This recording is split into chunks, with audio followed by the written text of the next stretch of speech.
Good morning, Facebook, YouTube, Twitter, and Google+. This is Rich again, back for your first video blog of the day for Thursday, May 19th, 2016, around 6:52 in the morning, Billerica, Massachusetts.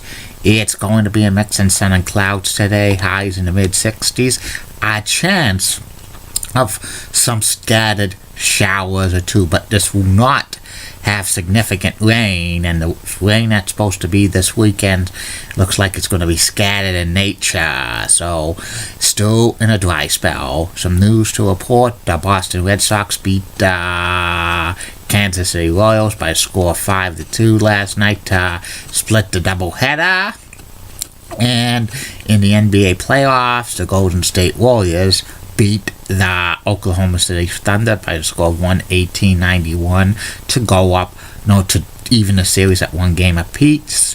In the NHL Stanley Cup playoffs, Eastern Conference Finals, Pittsburgh Penguins beat the Tampa Bay Lightning by the score of 4-2 to go up 2-1 in that series. And it's Heidi Watney's 35th birthday, so happy birthday to Heidi Watney. She has of MLB Network. Heidi has a nice smile and nice legs. Ranks right up there with Julie Broughton's legs and Heidi Lee Pratt's legs as the best in the world. And that's about it on the news.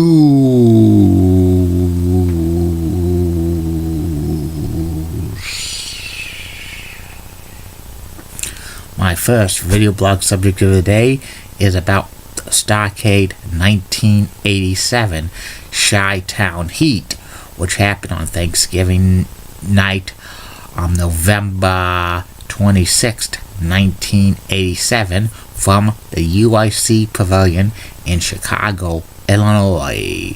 The main event was for the NWA World Title in a steel cage match. It was Nature Boy Ric Flair facing off against the NWA World Champion Ronnie Garvin in a steel cage match, plus other exciting matches. And this was the first time that starrcade was not held in Greensboro, and this was the first time that the NWA was on pay-per-view, starrcade 1987.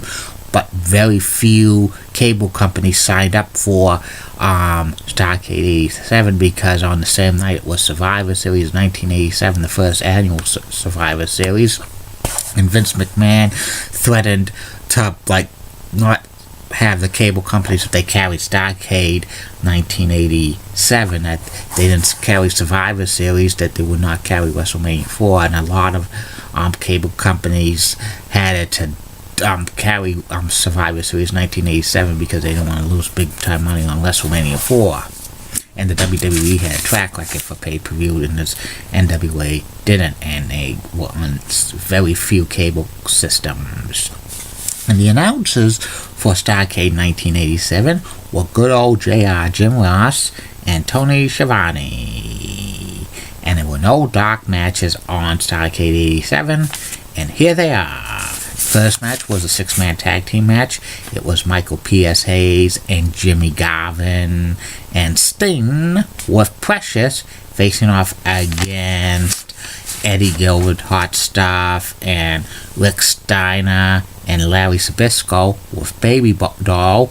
And this was a 15-minute match, and it was action-packed, and the time limit just expired, and through the match, some of the all six wrestlers were in the ring. It was, a decent way to kick off the pay-per-view. The next match was for the UWF World Title. It was Dr. Death Steve Williams facing off against Barry Windham, who was the Western States Heritage Champion, but the Western States Heritage Championship was not on the line. It was kind of a little bit of a pointless title, in my humble opinion, because Jim Crockett Promotions did not promote too much in the West Coast. And this was both were baby faces, but Dr. Death was playing de facto heel in this match. And this was about 6-7 matches. It was kind of horrible match because the crowd wasn't into it. They were booing both wrestlers, and the ending had Dr. Death blow up Barry Windham for the 1, 2, 3. The next match was a scaffold match. It was the Rock and Roll Express, Ricky Morton and Robert Gibson, facing off against the Midnight Express, Sweet Stan Lane and Beautiful Bobby Eaton, with Jim Cornette and Big Bubba Rogers. The Midnight Express were the United States Tag Team titles, but champions. But the title was not on the line on this one. And this was about a 9-minute match, and the Rock and Roll Express threw Bobby Eaton and Stan Lane off the scaffold, and this scaffold match wasn't good as the one in Starrcade 1986. Afterwards, Big Bubba Rogers tried to go up on the cage and attack Ricky Morton, but Ricky Morton punched him, and he ran off the scaffold.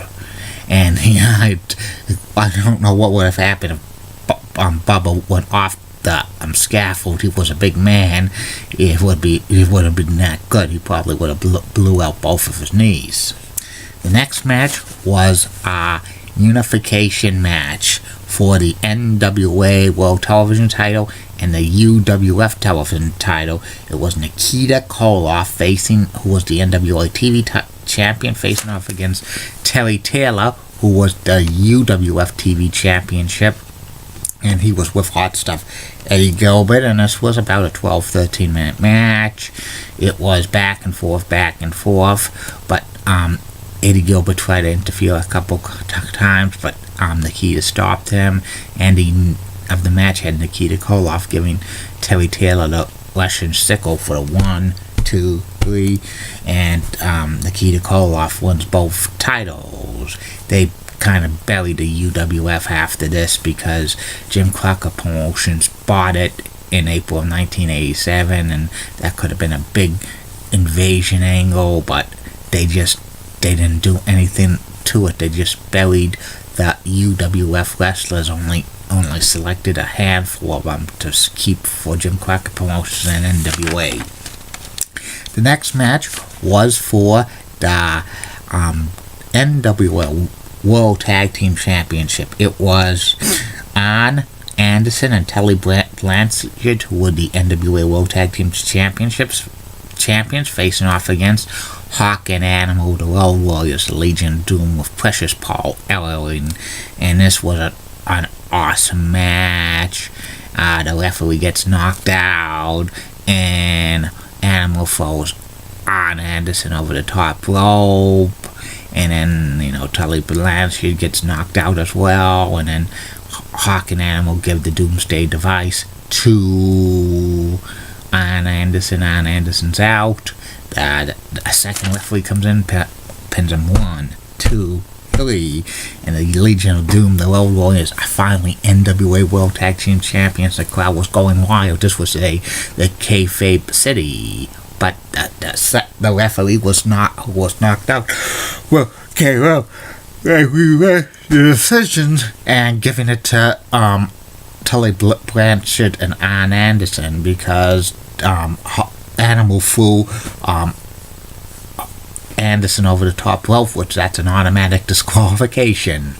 It was just a dusty finish. The next match was for the NWA United States Championship, held inside a steel cage. It was Lex Luger with J.J. Dillon facing off against the American Dream, Dusty Rhodes, with the special stipulation: if Dusty Rhodes did not beat Lex Luger in this match, he would have had to leave the NWA for 120 days. And Johnny Weaver, who was a announcer for Jim Crockett Promotions at the time, was the keeper of the key, and it was showing Dusty Rhodes was showing in promos. Johnny Weaver was showing Dusty Rhodes how to perfect the sleepover. They call it the Weaver Lock, was one of wrestling's basic moves, in my humble opinion. And this was an awesome steel cage match, probably one of the best Dusty Rhodes match ever. And back and forth, and like at the end, J.D. Dillon knocked out Johnny Weaver from in the cage door and opened up the door and threw a chair in, but Dusty Rhodes intercepted it, and he gave the DDT to Lex Luger, and Dusty Rhodes pins Lex Luger for the 1-3. And Dusty Rhodes is the new United States Heavyweight Championship. And the main event for Starrcade 1987 Chi-Town Heat, it was Ronnie Garvin, who was the NWA World Champion, putting up the title against Ric Flair, the Nature Boy, with J.J. Dillon. And even though Ric Flair was the heel, he got a big pop from the crowd. He was kind of like the de facto face, and they were booing Garvin like crazy. This was a great steel cage match, back and forth action. Like Flair put Garvin in the figure 4, but he broke it. It was one of the best matches that like Ric Flair wrestled. And in the ending, Ric Flair rammed Ronnie Garvin into the steel cage and pinned him for the 1-2-3, and Ric Flair becomes NWA World Champion for the 5th time. And that's about it on that. And this Starrcade 1987 was basically kind of a 2-match show, and I give it maybe a B- because the last 2 matches probably saved the card from being a total disappointment and disaster, because the rest of the card was, with the Dusty finish and, the NWA burying some of the UWF wrestlers wasn't the best. And that's about it on that.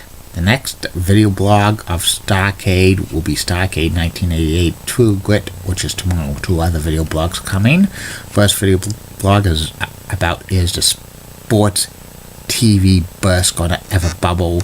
Talk about with so many television contracts with more money. And the third and final video blog of the night will be about actress Cena Rosemary. Keep calm, everybody. With Julie Guy, Wally Roseblood, WCCO, Roxanne has nice legs, Elizabeth Hatzel, so stunning, she's the best, Amy Swansea is awesome, and in the words of Sean Lucha, get out.